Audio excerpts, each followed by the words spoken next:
Dear Mr. Holmes, please let me thank you one more time for your help in solving the case of the Turkish medallion.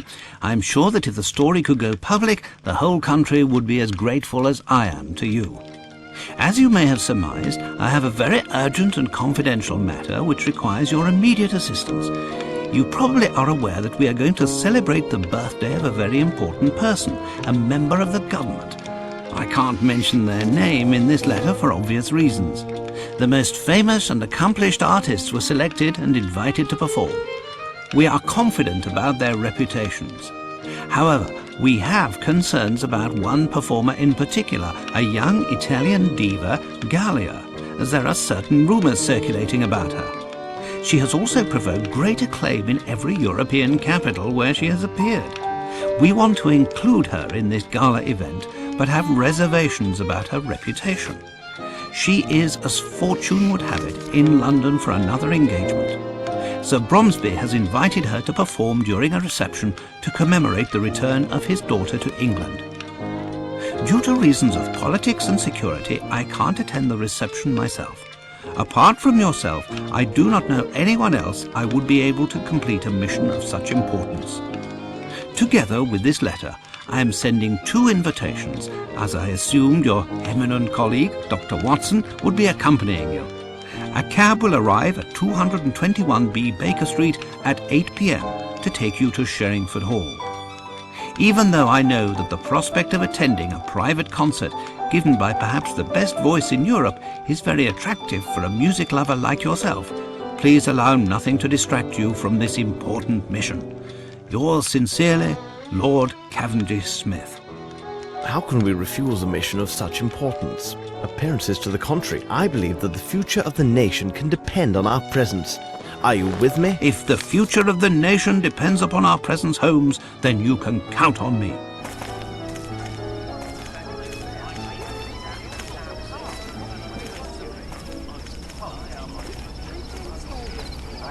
Please come right in. According to the request of Lord Cavendish Smith, during the dinner you'll be seated together. What do you know about Sir Bromsby, Holmes? I have never met the man, and I do not follow what is written in the newspapers. However, I can tell you that Sir Bromsby is a man of approximately 50 years old, tall in stature. He is impulsive and may be prone to violent outbursts. He is of low birth, has few intimate friends, and does not like women. He must be a very aggressive businessman who would not hesitate to go beyond the law if it served his purposes. I'd like to add that today he is going to make a very important declaration concerning his business. And you, Watson, what have you heard about him? Well, I doubt that I would be able to give as detailed a description as you have just recited. Holmes, how can you say you do not know the man and give such an account? Watson, you know my methods. Look at the stage and the stand near the fireplace. It is obvious that they are prepared for a very tall man. I see the hostess and servants anxiously glancing in the direction of a door from which their employer must enter. Their expressions go beyond nerves and suggest fear. Only a violent and unpredictable man can cause such anguish. Now look at the guests. The men present at this party are mainly composed of military officers and rich entrepreneurs. All of them are in their 50s and are clearly business associates, so I decided that he is of their age. Furthermore, to have risen as rapidly as he has in this society, Sir Bromsby would have to be a very ruthless and intelligent businessman. The women present reveal much. Beautiful women and young girls, all neatly but rather cheaply dressed. Watson, look more carefully. There are no chaperones. No ladies would appear in public without suitable escort, I assure you. They stare at the youngest gentleman to find a convenient cavalier and cluck like chickens at the smallest idiocy. In short, a man who would invite only business associates and women of the lower classes to the birthday party of his only child must have few friends, rather poor taste in women, and little regard for his daughter. Another item of note, but not the least, observe that group of men speaking very quickly. It's a group of reporters armed with their notebooks gathered together now that the time of the address is coming. These are not the society reporters for the Times sent to cover a gala birthday party.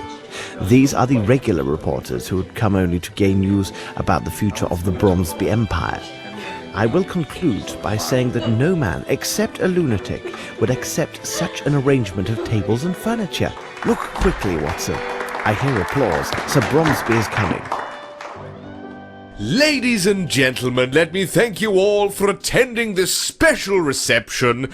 In fact, this moment is a turning point for many people.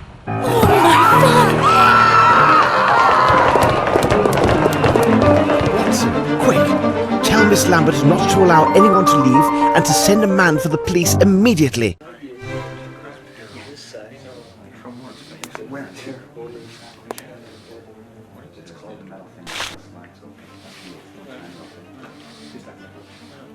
The first handwriting is small and elegant. The second is hurried and forceful.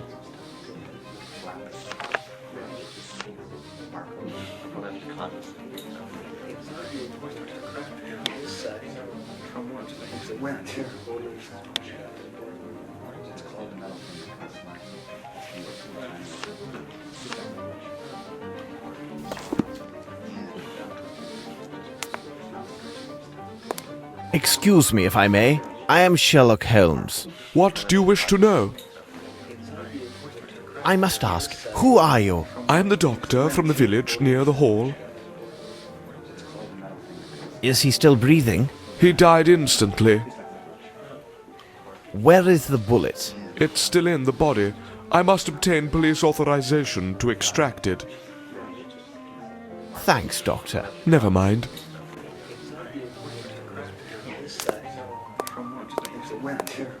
Good day. My name is Sherlock Holmes.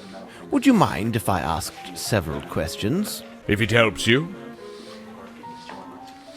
Did you notice anything peculiar at the time of the shooting? I jumped up, and then I looked in the direction of the shot. There, I saw that little flirt, Miss Bromsby. She seemed to be placing something in her handbag amid a cloud of smoke. Then she rushed to the stage. I must say, her sudden inheritance should be a fine present for her birthday. What precisely was your relationship with the victim? We were partners with the old scoundrel. I'm sorry, Sir Bromsby. He personally invited me. He gave me every assurance there would be plenty of fresh meat, if you take my meaning. Well, there was, but some of it was quite cold. Were you an associate of the victim? Yes, he seems so much bigger when he's lying down rather than standing. Well, thank you very much. It is nothing, dear fellow.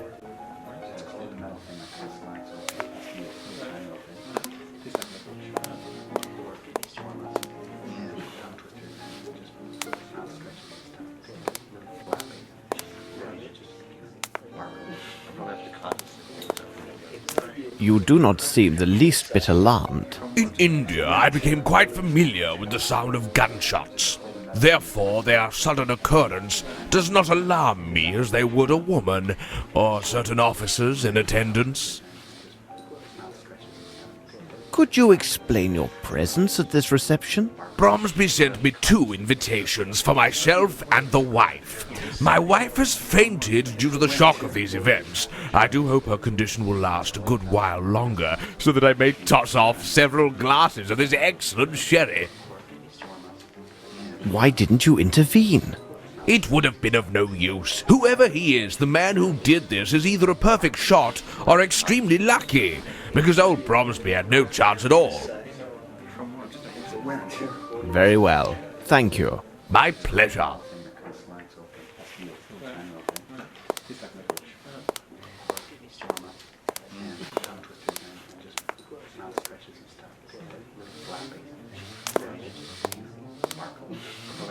Look, what's this?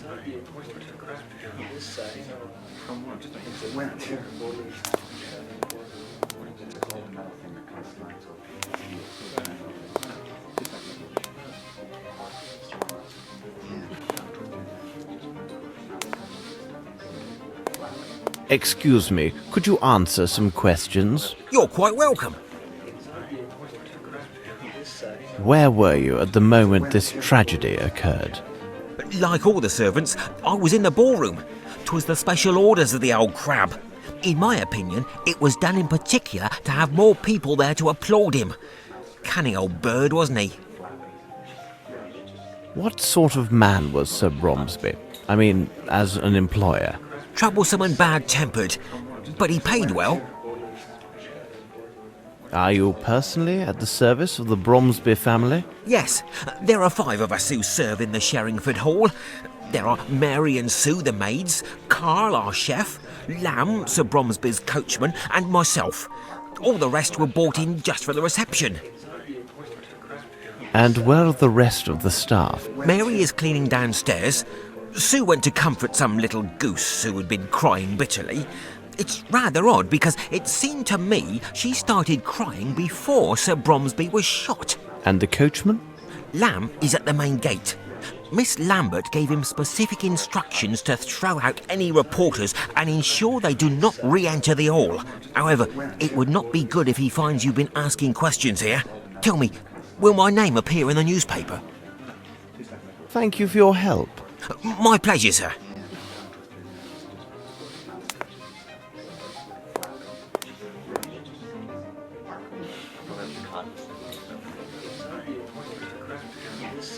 That shot was dreadful, wasn't it? It's neither the first nor probably the last I shall hear in my life. Tell me, young man, are you a barman or not? Because I'm dying from thirst. Did you have a personal relationship with Sir Bromsby? What impertinence! I will answer questions of this nature only if they issue from my superiors or the authorities, and you, sir, are neither of those. Well, I must leave you now. All right, young man.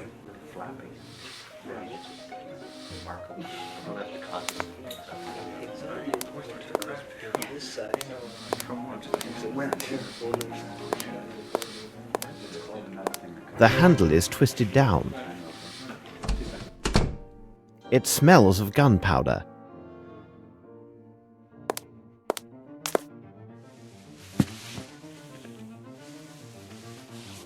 This black cloth is large enough to conceal a person.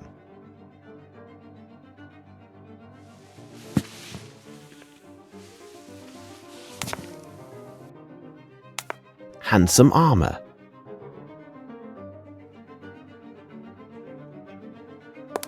The tracer powder is located at 1.65 meters from the surface.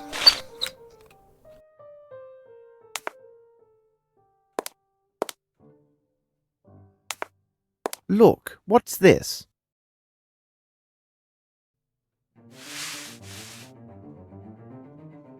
Black hair.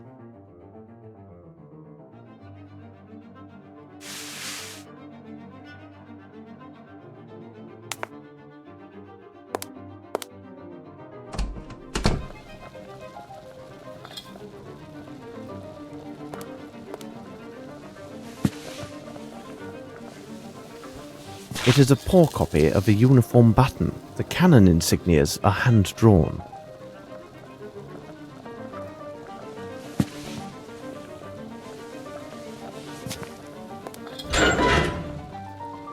This is diabolically heavy. Nothing of any interest here.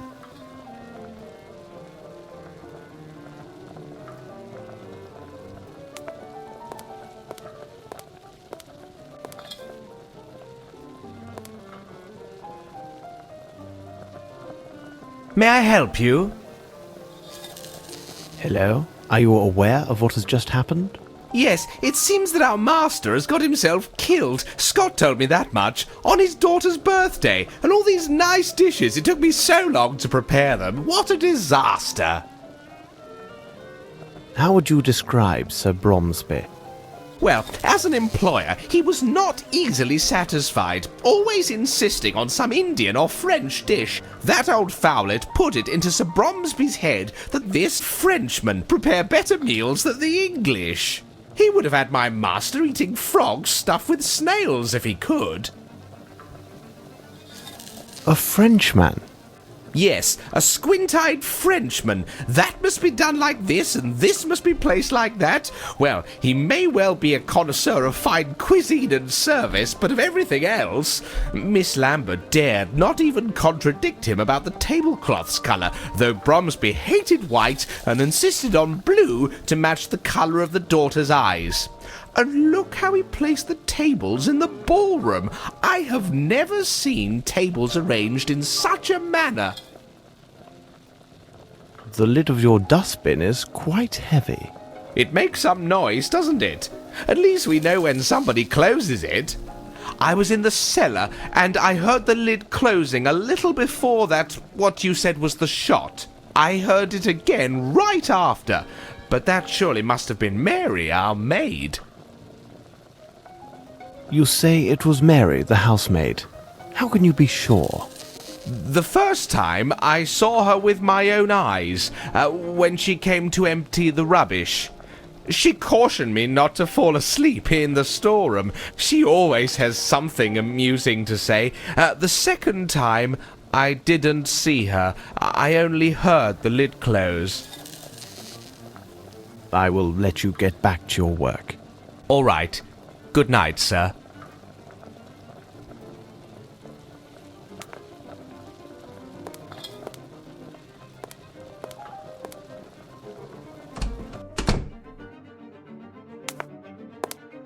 There is a greasy substance on the door handle. Seems to be a sauce?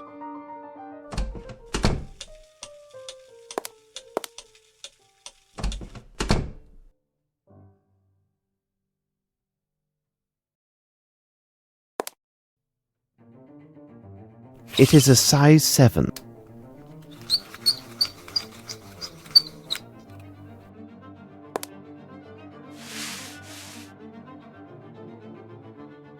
Curious, this flaky ash does not come from this cigar.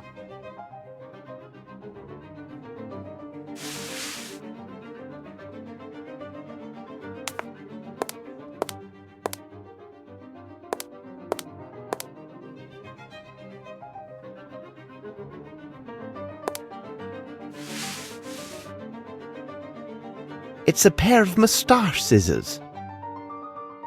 Red greasy hair.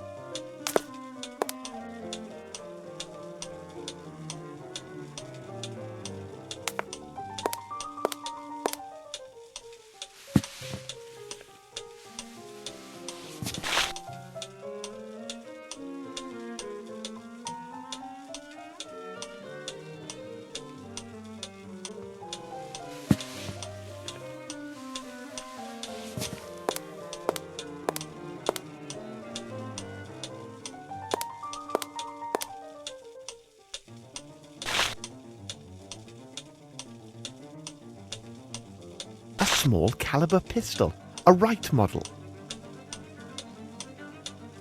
Train and ship tickets from Geneva to London. Train and ship tickets from Geneva to London.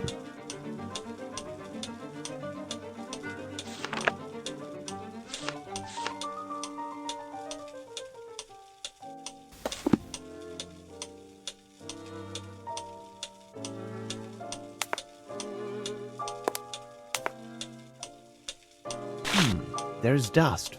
Excellent!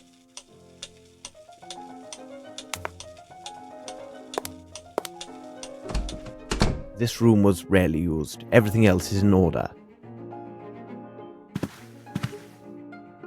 A textbook to study French.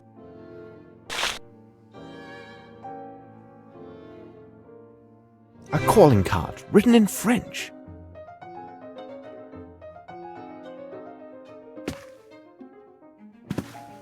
Very interesting.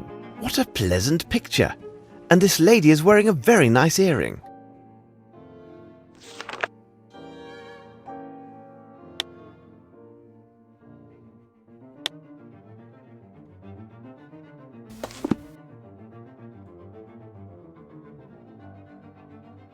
Look, what's this?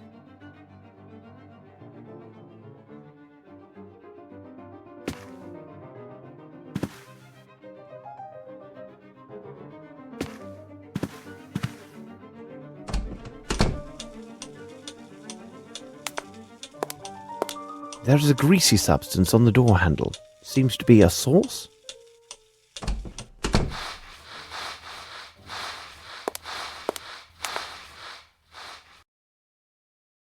Excuse me, but would you be Mary? What do you want, mister? Did you hear the shot? Of course, I heard everything. But I didn't stop my work. Imagine that someone else had been killed and not my master. Oh, he would have given me a good talking to. What's happened here, on this carpet? An idiot from Hertford's turned over the fowl. Sir Bromsby passed by without even taking notice. It did seem his mind was elsewhere these days. Of course, it was probably because of Miss Lavinia's homecoming. What do you think of your employer? He could be the very devil at times, but not the worst. If you had just known my father. And then the master was so generous with our wages. Did you go to the well during the reception?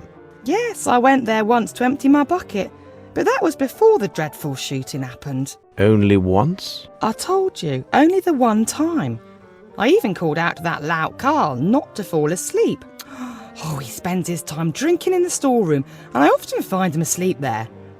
Oh, but please, sir, you won't mention any of that to Miss Lambert, will you? And the Frenchman, how could you describe him? He's a sly one. He's also cross-eyed. Oh, but most handsome and very talkative. Ask Miss Lambert. She's quite keen on him. Did you observe anyone pass this way after the shot was fired? No one's come this way, not from the moment I returned after emptying my bucket, and the whole while I've been cleaning. I only saw Scott, who was in the ballroom. He half opened the door to tell me the news. Thank you, Mary. Not to worry, sir.